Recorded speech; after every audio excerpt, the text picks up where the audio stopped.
Ratio accounting की बात कर रहे हैं तो रेशियो अकाउंटिंग में बहुत सारे फार्मूले याद करना बहुत ज्यादा मुश्किल हो जाता है। आप फार्मूले याद ना करो, आप बेसिक चीजों पर जाओ। बेसिक चीजें जैसे हमने पहले क्या कर रखा है और उनसे नई चीजें कैसे निकल कर आ रही, और उसके लिए आप क्या करो, हमेशा ही बैलेंस शीट का यूज करो, प्रॉफिट एंड लॉस अकाउंट का यूज करो या ट्रेडिंग अकाउंट का यूज करो। वो जो आपने पहले +1 में किया हुआ है वो आपको नए फार्मूले बताएगा। वैसे फार्मूले नहीं होते ये वो बैलेंस शीट ही होती है जिनको हम फार्मूलों की तरह याद करना शुरू कर देते हैं, बट वो फार्मूले नहीं होते। आपको बैलेंस शीट याद होगी थोड़ी थोड़ी, है ना। बैलेंस शीट जो थी, मैं बैलेंस शीट बैलेंस शीट जो है आपकी, बैलेंस शीट में दो साइड थी हमारे पास। कौन सी थी? एक एसेट साइड थी, एक कैपिटल प्लस लायबिलिटी साइड थी।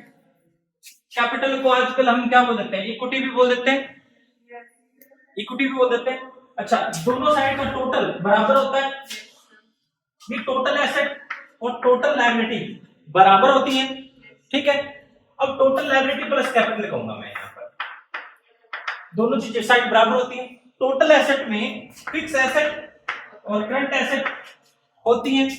जब हम रेशियो अकाउंटिंग की बात कर रहे हैं तो यहां पर सबसे पहले लो आप कैपिटल। कैपिटल अलग है, टोटल लायबिलिटी अलग है। टोटल लायबिलिटी आउटसाइड लायबिलिटी को हम कह रहे हैं, और कैपिटल हम इंटरनल लायबिलिटी यानी ओनर के प्रति होने वाली लायबिलिटी को हम कह रहे हैं। टोटल लायबिलिटी को आप टोटल डेट भी कहते हो, ठीक है। टोटल लायबिलिटी इस तरह से दो पार्ट में बट जाती है, लॉन्ग टर्म लायबिलिटी और short term liability. Long term liability को नॉन करंट डेट्स भी बोलते हैं। इसके अंदर कौन कौन सी दो चीजें मेनली आती है? वैसे तीन चीजें आ जाती है, दो चीजें main, long term borrowing and long term provision आती है। और यहां पर हमारे पास इसको आप करंट लायबिलिटी भी बोल देते हो। अब यहां से आपको ये पता होना चाहिए, कैपिटल जो थी, कैपिटल को आप इक्विटी भी बोलते हो, याद होगा आपको। इसके अंदर क्या क्या आता है? शेयर कैपिटल आ जाती है, रिजर्व एंड सरप्लस आ जाता है, प्रॉफिट भी आ जाता है। रिजर्व एंड सरप्लस, सरप्लस में प्रॉफिट को ही हम ले लेते हैं, सरप्लस का मतलब प्रॉफिट। अब आपको एक वर्ड बोला गया कैपिटल एम्प्लॉयड। आपको ये पता होना चाहिए कैपिटल एम्प्लॉयड होती क्या है। कैपिटल एम्प्लॉयड का मतलब होता है वो पैसा जो बिजनेस में एक्चुअली में इन्वेस्ट किया गया है, चाहे वो हम ओन फंड से करें चाहे वो बोरोड फंड से करें, यानी बिजनेस में उधार लेकर फिर हमने पैसा लगाया हो या फिर हमने खुद का पैसा बिजनेस में लगाया हो। कैपिटल एम्प्लॉयड का मतलब है वो पैसा जो बिजनेस में लगा है। कौन सा पैसा बिजनेस में लगा है? ये पैसा बिजनेस में लगा है, समझ रहे हो। हमने कैपिटल लगाई है और लोन लिया है, लॉन्ग टर्म लायबिलिटी जो है लोन लिया है, तो ये पैसा हमारा क्या कहलाएगा? कैपिटल एम्प्लॉयड कहलाएगा। क्वेश्चन में काफी बार नहीं दिया गया होता, तो यहां पर आपके पास अभी जो क्वेश्चन था उसके अंदर आपने क्या निकालना था? Working capital. हाँ, वर्किंग कैपिटल आप जानते हो पहले से, वर्किंग कैपिटल होती है ऐसे current asset minus current liability होती है, ठीक है। अब इसको भी हम यूज करते हैं, और कुछ फार्मूले जो है मैं वैसे दूसरी टाइम बता रहा हूं आपकी क्लास में, कुछ फार्मूले जो है वो हम करने की कोशिश करते हैं। यहां से कौन कौन से फार्मूले निकल कर आते हैं देखो। आपको ये पता कैपिटल एम्प्लॉयड ही होता है। अगर आपको क्वेश्चन में बोल दिया जाए टोटल फिक्स एसेट और करंट एसेट और करंट लायबिलिटी दे दिया जाए, तो क्या आप कैपिटल एम्प्लॉयड निकाल सकते हो? बिल्कुल निकाल सकते हो। कैसे निकालोगे? Fix asset plus current asset minus current liability, क्योंकि यहां पर एक इक्वेशन बनी गई है। इसको आप ए पार्ट मान लीजिए, इसको आप बी पार्ट मान लीजिए, इसको सी पार्ट मान लीजिए। यहां पर टोटल लायबिलिटी और टोटल एसेट दोनों बराबर होती है। टोटल एसेट प्लस कैपिटल जो है वो और एसेट दोनों बराबर होती है। आप इस वैल्यू में से जब बी वैल्यू घटाओगे तो ए पार्ट आ जाएगा, यानी हमारे पास सी माइनस बी ए के बराबर होगा। तो हमने यहां पर कैपिटल एम्प्लॉयड निकालने के लिए क्या करें? क्योंकि हम जानते हैं सी किसके बराबर है? Fix asset, current asset, total asset, और टोटल एसेट और ये दोनों बराबर है। तो आप इसमें से ये लेस करोगे तो भी आपके पास वही वैल्यू आएगी जो हमारे पास क्या है? कैपिटल एम्प्लॉयड, ठीक है, कैपिटल एम्प्लॉयड। अब इसका यहाँ पर कुछ और फार्मूले बन जाते हैं, देखते जाओ आप जानते हो फिक्स एसेट और करंट एसेट दोनों मिलकर क्या बनते हैं, टोटल एसेट बनते हैं। तो total asset minus current liability करो तो भी कैपिटल एम्प्लॉयड बनता है, ये भी एक आसान सा फार्मूला हो गया। अच्छा आप जानते हो कैपिटल एम्प्लॉयड में ये वाला देख रहे हो, ये आपको फार्मूला नजर आ रहा है, ये वाला fix asset minus current liability working capital. तो आप fix asset plus working capital कहो तो भी क्या आ जाएगा, कैपिटल एम्प्लॉयड आ जाएगा। फार्मूले आपने रट्टा नहीं लगाना, ठीक है, रट्टा नहीं लगाना, बिल्कुल फार्मूलों का रट्टा नहीं लगाना। आप इनसे ही फार्मूले आप कर सकते हो, बहुत सारे फार्मूले हैं। जैसे आप काफी बार आपको क्वेश्चन में दे रखा होता है, जैसे मान लीजिए आपको दे रखा है टोटल डेट दे रखा है, टोटल डेट्स दे रखा है, और आपको दे रखा है करंट लायबिलिटी भी दे रखा है। तो यहां से आप लॉन्ग टर्म लायबिलिटी यानी लॉन्ग टर्म डेट्स जो है वो निकाल सकते हो ना। कैसे निकालोगे, टोटल डेट में से करंट लायबिलिटी लेस कर दो तो ये आ जाएगा आपके पास।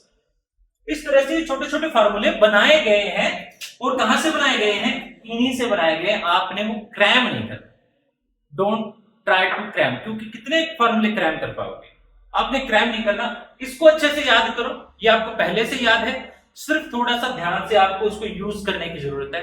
वो सारी चीजें जो आपने पहले से की है हमने की, आपको याद ही होगा हमने जो पहले फार्मूले किए हैं वो ट्रेडिंग अकाउंट से लेकर आए थे हम, अब ये जो फार्मूले हैं बैलेंस शीट से लेकर आ रहे हैं, ठीक है। अब देखिए आप क्या इस फार्मूले से वर्किंग कैपिटल निकाल सकते हो, capital employed minus fix asset कर सकते हो या नहीं। आपको पता है कैपिटल एम्प्लॉयड क्या है, capital employed equity plus long term liability है, ये भी तो पता है आपको, है ना। तो क्वेश्चन में हमें equity reserve long term loans दे रखा है, नॉन करंट एसेट हमें दे रखा है, तो हमारे पास क्या आ जाएगा, वर्किंग कैपिटल। ये फार्मूला कहां से जनरेट हुआ ये पता लगा या नहीं, मुश्किल लग रहा है, आसान है। अब ये आप सोच रहे होंगे क्या सर हमें जो वर्किंग कैपिटल होती है current asset minus current liability होती है, क्या working capital non current asset minus non current liability होती है, नहीं, ये नहीं होती। यहां पर हम वर्किंग कैपिटल इस फार्मूले को यूज करके कैलकुलेट कर सकते हैं, जैसे क्वेश्चन नंबर 88 में दिया गया है। क्वेश्चन नंबर 88 आपका निखिल आपका हो गया ना, कैसे किया आपने, इसी तरह से फार्मूला पता था, हाँ बहुत अच्छी बात। देखो क्वेश्चन नंबर 88 में क्या दिया गया है, gross profit a company earn gross profit 25% on coast.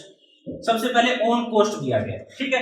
इसका एक फार्मूला यूज करें, मैं इसको एक बार रन कर दूं बच्चों, चलो मैं इसको छोड़ देता हूं, मैं कुछ पार्ट दे वजह मैंने ज्यादा लंबा लिख दिया बाहर करके, मैं इसको रन कर, ठीक है। मेरे पास अब ये एरिया है, मैं इस एरिया को यूज करूंगा। देखिए हमें क्वेश्चन में सबसे पहले एक company earn gross profit 25% on cost, cost पर 25% करती है, यानी हमारे पास जितना भी कोस्ट दिया गया है। अब देखो आपको याद होगा कोस्ट प्लस प्रॉफिट ही सेल होती है, कोस्ट प्लस प्रॉफिट ही सेल होती है। जो आपको दिया जाए आप उसको 100 मानो, हमें दिया गया है, कंपनी ने कहा है ग्रोस प्रॉफिट जो है 25% है कोस्ट पर, अगर कोस्ट 100 है तो हमारे पास प्रॉफिट कितना है 25, सेल कितनी है 125, ठीक है। उसके बाद कहता है फॉर द ईयर एंडेड 31 मार्च 2017 एक ग्रोस प्रॉफिट हमें दे रखा है 5 लाख रुपीस। तो ग्रोस प्रॉफिट हमें दे रखा है, जो ग्रोस प्रॉफिट है कितना दे रखा है 5 लाख। तो यहां से ये 25% दे रखा है हमें, तो यहां से अगर हमें सेल निकालना हो तो हम क्या करेंगे, सेल निकालना है तो 125 से मल्टीप्लाई कर दें, यानी जो वैल्यू दे रखी है आप उसको डिवाइड करो। आपको क्या दे रखा था ग्रोस प्रॉफिट, जो वैल्यू अज्यूम किया ग्रोस प्रॉफिट 25 है तो उसी से डिवाइड करो, जो कैलकुलेट करना है उससे मल्टीप्लाई करो। सेल कैलकुलेट करनी है तो आप सेल से मल्टीप्लाई कर लो, अगर आपको कोस्ट कैलकुलेट करनी है तो कोस्ट से मल्टीप्लाई या 100 से मल्टीप्लाई करिए। तो जो वैल्यू आएगी सेल आ जाती है, कितनी आ जाती है बच्चे? 25 लाख आ जाती है। यहां से तो हमें सेल पता चल गई है। आगे कहता है इक्विटी शेयर कैपिटल, हमें क्वेश्चन में देता है, यानी ये वाला पार्ट दे दिया हमें। आगे कहता है रिजर्व एंड सरप्लस, ये वाला reserve and surplus, equity share capital दे दिया। लॉन्ग टर्म लोन्स, ये वाला भी दे दिया। और हमें कहता है नॉन करंट एसेट यानी फिक्स एसेट भी देता है। तो क्या हम यहां से वर्किंग कैपिटल निकाल सकते हैं? हाँ जी, क्योंकि हम क्वेश्चन कर रहे हैं वर्किंग कैपिटल टर्नओवर रेशो। इसका फार्मूला होता है net sales divide by net working capital, है ना। तो नेट वर्किंग कैपिटल क्या होता है हमारे पास? अब देख रहे हो आपको अभी हमने किया कि हमारे पास वर्किंग कैपिटल जो होती है, आपने ये फार्मूला किया है, कैपिटल एम्प्लॉयड बराबर होता है fix asset plus working capital, ठीक है। तो हमारे पास कैपिटल वर्किंग कैपिटल क्या हो जाएगा? इसी फार्मूले को हम चेंज करें, इस इक्वेशन को, fix asset sorry capital employed minus fix asset. Capital employed क्या होती है?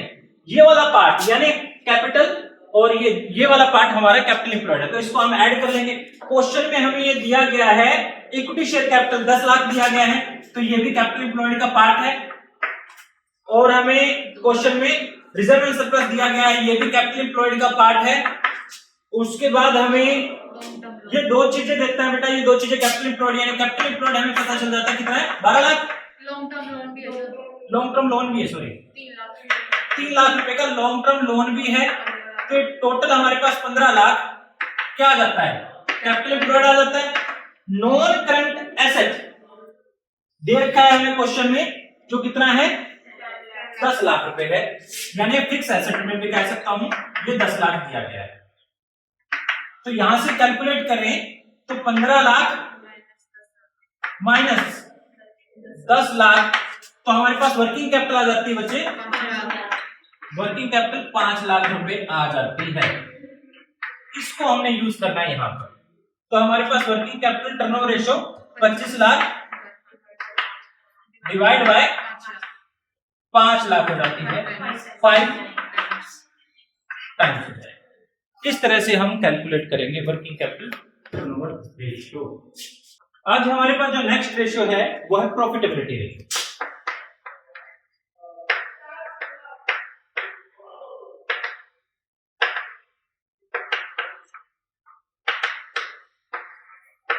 प्रॉफिटेबिलिटी रेशियो, प्रॉफिटेबिलिटी मींस हमारी प्रॉफिट कितना हो रहा है, किस परसेंटेज से हम प्रॉफिट कमा रहे हैं। तो देखो प्रॉफिट कब होगा? जब हम सेल करेंगे। प्रॉफिट जब भी कैलकुलेट किया जाता है सेल को बेस मानकर किया जाता है। हमारा ग्रॉस प्रॉफिट सेल के कितने प्रोपोर्शन में है, हमारा नेट प्रॉफिट सेल के कितने प्रोपोर्शन में है, हमारा ऑपरेटिंग प्रॉफिट सेल के कितने प्रोपोर्शन में है, हमारा ऑपरेटिंग एक्सपेंसेस सेल के कितने प्रोपोर्शन में है। तो सारी चीजें हम क्या जो चेक करते हैं प्रॉफिटेबिलिटी रेशियो में, हम चेक करते हैं सेल से। हम प्रॉफिटेबिलिटी चेक ही किससे करते हैं? सेल से। और सेल ना हो तो प्रॉफिट होगा भी नहीं। इसलिए सारे रेशियो जो प्रॉफिटेबिलिटी रेशियो हैं वो सारे हम रेशियो कैलकुलेट करते हैं किससे? सेल से। तो इसमें हमारे पास कुछ रेशियो जैसे ग्रॉस प्रॉफिट रेशियो, नेट से पहले ऑपरेटिंग रेशियो, ऑपरेटिंग रेशियो और ऑपरेटिंग प्रॉफिट रेशियो।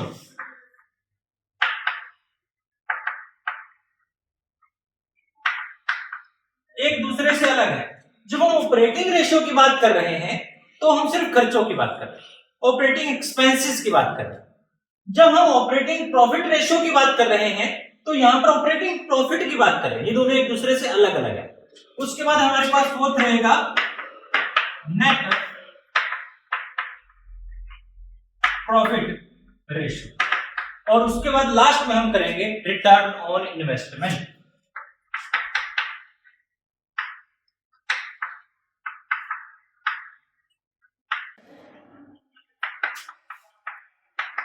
ROI बोलते हैं। अब देखो ग्रोस प्रॉफिट, ये सारे ही रेशियो बहुत ही आसान है कैलकुलेट करना, और फार्मूले जो है इनके बहुत ही आसान है। मैंने बता दिया हम जो प्रॉफिट कैलकुलेट करेंगे, प्रॉफिटेबिलिटी चेक करेंगे, तो हम सेल से करते हैं। तो ग्रॉस प्रॉफिट नाम से पता चलता है। क्या करो, gross profit by net cell multiply by 100। आसान। ऑपरेटिंग रेशो और ऑपरेटिंग प्रॉफिट रेशो एक दूसरे से अलग है। जब हम ऑपरेटिंग रेशो की बात कर रहे हैं तो हम खर्चों की बात कर रहे हैं, जब ऑपरेटिंग प्रॉफिट रेशो की बात कर रहे हैं तो ऑपरेटिंग प्रॉफिट की बात कर रहे हैं। तो ऑपरेटिंग रेशो में क्या होगा, operating expenses divide by net sales multiply by 100। Operating profit ratio क्या होगा, operating profit divide by net sales multiply by 100। Net profit ratio क्या होगा, net profit divide by net sales multiply by 100। मैं return on investment जो है उसके बारे में बाद में किसी और वीडियो में किसी और क्लास में बात करूंगा, ठीक है। मैं इसकी एक बार इसको रख दूंगा। तो ये हमारे बेसिक से चीजें हैं। अब इनके फार्मूले आपको पता है। वैसे आपको अगर ग्रॉस प्रॉफिट पता हो तो फार्मूला तो आसान है। ऑपरेटिंग प्रॉफिट पता हो, ऑपरेटिंग एक्सपेंसेस पता हो तो आसान, ऑपरेटिंग प्रॉफिट पता हो तो आसान है, नेट प्रॉफिट पता हो तो आसान है। अब इनके लिए अगर आपको trading and profit and loss अच्छे से आता है, ऊपर नीचे आगे पीछे आपको करना आता है, तो बहुत ही ज्यादा आसान है आपके पास। देखो याद करते हैं। ट्रेडिंग अकाउंट में छोटा छोटा याद करता हूं। देखिए जो ट्रेडिंग अकाउंट होता था, ट्रेडिंग अकाउंट, यहां पर हमारे पास opening stock, net purchase, direct expenses, net sale और क्लोजिंग स्टॉक होता था। ये होता था। यहां पर जो बचेगा वो ग्रॉस प्रॉफिट बचता था। उस ग्रॉस प्रॉफिट को आप ब्रोक डाउन करते थे ग्रॉस प्रॉफिट। याद है आपको? अच्छा, इसमें हमारे पास दो प्रकार के प्रॉफिट निकालते हैं। एक होता है ऑपरेटिंग प्रॉफिट और दूसरा होता है हमारे पास नेट प्रॉफिट। ऑपरेटिंग प्रॉफिट और नेट प्रॉफिट, हम ये दो चीजें कैलकुलेट करते हैं। यानी ग्रॉस प्रॉफिट यहां से आएगा, ऑपरेटिंग प्रॉफिट यहां से आएगा और नेट प्रॉफिट यहां से आएगा, ठीक है। अब देखिए हमारे पास अगर मैं सेल में से यहां से, अब ट्रेडिंग अकाउंट से आपने खर्चा निकालना सीखा था, कॉस्ट ऑफ गुड्स सोल्ड। क्या कॉस्ट ऑफ गुड्स सोल्ड हमारा नॉन ऑपरेटिंग खर्चा है या ऑपरेटिंग खर्चा है? ऑपरेटिंग। Operating but direct. याद रखिएगा ऑपरेटिंग में भी दो टाइप के खर्चे होते हैं, operating but not direct, operating but direct. जो ऑपरेटिंग डायरेक्ट नेचर के खर्चे हैं वो हम ट्रेडिंग अकाउंट में लेते हैं, और ऑपरेटिंग जो इनडायरेक्ट नेचर के खर्चे हैं वो कुछ पार्ट हम यहां पर लेते हैं gross profit and loss account में। ये प्रॉफिट एंड लॉस अकाउंट है। यहां पर हमारे पास मेनली दो ही प्रकार के खर्चे हैं, office and administration expenses, office and administration expenses and selling and distribution expenses.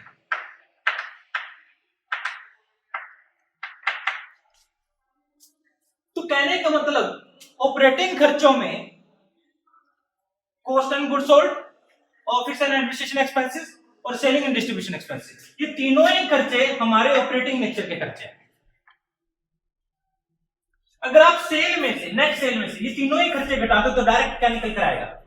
Operating profit निकल कर आएगा, ठीक है। +1 वाला ही कर रहे हैं, कोई ज्यादा हम बहुत ज्यादा आगे नहीं जा रहे, हमने वही चीजें थोड़ी रिपीट की है। अच्छा, अब हमारे पास क्या है नेट सेल में से, अब मैं थोड़ा सा इसको रब कर दूं बच्चे। हमने सेल में से cost of goods sold less करें तो ग्रॉस प्रॉफिट आता है। सेल में से cost of goods sold plus office and administration expenses plus minus selling and distribution expenses less करें तो ऑपरेटिंग प्रॉफिट आता है। और ये सारे खर्चे मिला दें तो इस खर्चे को हम कहते हैं ऑपरेटिंग एक्सपेंसेस। यानी सेल में से ऑपरेटिंग खर्चे घटा दें तो ऑपरेटिंग प्रॉफिट आता है। समझ रहे हो बात? सेल में से ऑपरेटिंग एक्सपेंसेस घटा दें तो ऑपरेटिंग प्रॉफिट आता है। अब देखिए यहां तक हम पहुंच गए, ऑपरेटिंग प्रॉफिट कैसे निकाला जाता है। इसके अंदर हम क्या करें, ऑपरेटिंग प्रॉफिट में ग्रॉस प्रॉफिट यानी हम कुछ ऐड करते हैं नॉन ऑपरेटिंग इनकम और लेस करते हैं नॉन ऑपरेटिंग एक्सपेंसेस। जो आएगा वो हमारे पास क्या जाएगा, नेट प्रॉफिट। कहने का मतलब अब सेल में से हम ऑपरेटिंग एक्सपेंसेस लेस करें, इसमें ऐड करते हैं नॉन ऑपरेटिंग इनकम और लेस करते हैं नॉन ऑपरेटिंग एक्सपेंसेस। जो हमारे पास आता है वो ही क्या आता है, नेट प्रॉफिट आता है। समझ आया? मुश्किल लगा? क्या रिवर्स जा सकते हो? अगर आपके पास क्वेश्चन में नेट प्रॉफिट दे रखा हो और आपने ऑपरेटिंग प्रॉफिट निकालना हो तो क्या रिवर्स जा सकते हो? हाँ जी, कैसे जाओगे? हाँ जी, देखो यहां तक तो आपका क्या है, ये वाला तो हमारे पास ऑपरेटिंग प्रॉफिट है, ऑपरेटिंग प्रॉफिट ये वाला है, यानी ये वाली टर्म को आपने ठीक करना है। नेट प्रॉफिट में मैं इसको कह लेता हूं यहां पर, इसको रिवर्स करना है, यानी नेट प्रॉफिट में जो रिवर्स करना है यानी नॉन ऑपरेटिंग एक्सपेंसेस को आप ऐड कर दो और नॉन ऑपरेटिंग इनकम को आप लेस कर दो तो क्या आ जाएगा, ऑपरेटिंग प्रॉफिट आ जाएगा। इस तरह से आप सीधा भी जा पाओ उल्टा भी जा पाओ। क्या ये फार्मूले कहीं बाहर से आए? नहीं, कोई बाहर से नहीं आया, यही था जो हमने अच्छे से कर लिया।